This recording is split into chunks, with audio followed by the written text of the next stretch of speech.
The recent announcement that President Donald Trump directed the Department of Defense, DoD, to ensure active-duty U.S. troops receive their paychecks on October 15th, despite the ongoing government shutdown, represents a significant executive maneuver that momentarily diffused a massive political and military crisis.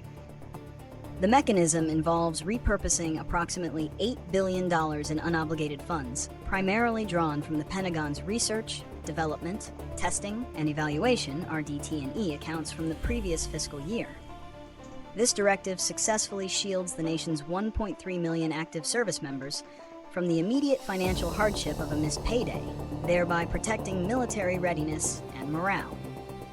However, the move is highly controversial. It raises profound constitutional questions regarding the separation of powers, specifically Congress's exclusive power of the purse, mandated under Article 1, Section 9 of the Constitution. While the President's authority as Commander-in-Chief grants him broad flexibility over military operations, the unilateral redirection of funds appropriated by Congress for specific RDT&E programs into personnel accounts skirts established budgetary procedure and sets a complex precedent for executive actions during a funding lapse. Reasons and context. The primary reason for the executive intervention was political and operational necessity.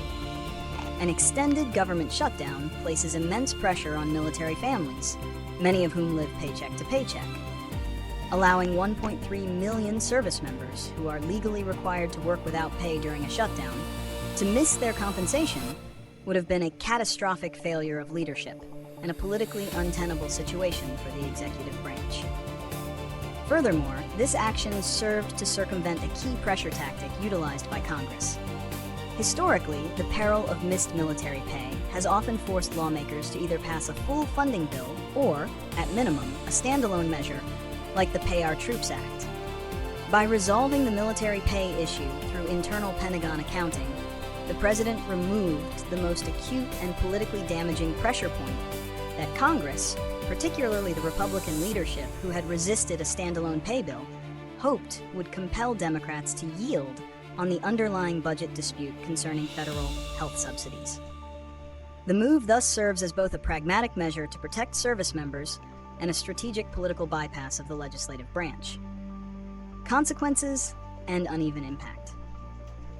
The consequences of this action are immediate and far-reaching, primarily impacting the political stalemate and equity across federal agencies. First, the primary political consequence is the likely prolongation of the shutdown. By eliminating the public relations and national security emergency created by unpaid military personnel, the executive action removes the single greatest incentive for Congress to act swiftly. The legislative battle now reverts to the core political dispute, potentially extending the standoff into a third or fourth week. Second, the action highlights a glaring disparity among essential workers. The directive applies only to the Department of Defense's active duty components. It explicitly does not cover the U.S. Coast Guard, which is part of the Department of Homeland Security, DHS, in peacetime, nor does it apply to the hundreds of thousands of furloughed federal workers, including TSA agents, Customs and Border Protection officers, and essential DoD civilian staff. These personnel are still required to work without pay or are sent home indefinitely, creating a two-tiered system of government service recognized by the executive branch. Third, the legal and constitutional implications are serious. While the White House characterizes the action as utilizing pre-existing unobligated funds for an emergency, critics argue it constitutes illegal impoundment or reprogramming. The specific RDT&E funds were appropriated for defense innovation and technology, not personnel salaries. Diverting $8 billion may necessitate the curtailing of future research projects, ultimately jeopardizing long-term defense modernization efforts to solve a short-term payroll problem. Prediction and solutions. Given the removal of the military pay deadline, the shutdown is predicted to continue while one political faction faces unbearable pressure from other affected constituencies. Negotiations will intensify around the fate of the Coast Guard, essential civilian workers, and the potential disruption of critical federal services. The long-term impact on RDT&E accounts and the legality of the fund transfer will likely face judicial scrutiny or be addressed via an omnibus bill when the government finally reopens. The permanent solution rests with the legislative branch. Comprehensive funding. The ideal solution remains the passage of a full, year-long appropriations bill resolving the political disputes over health subsidies.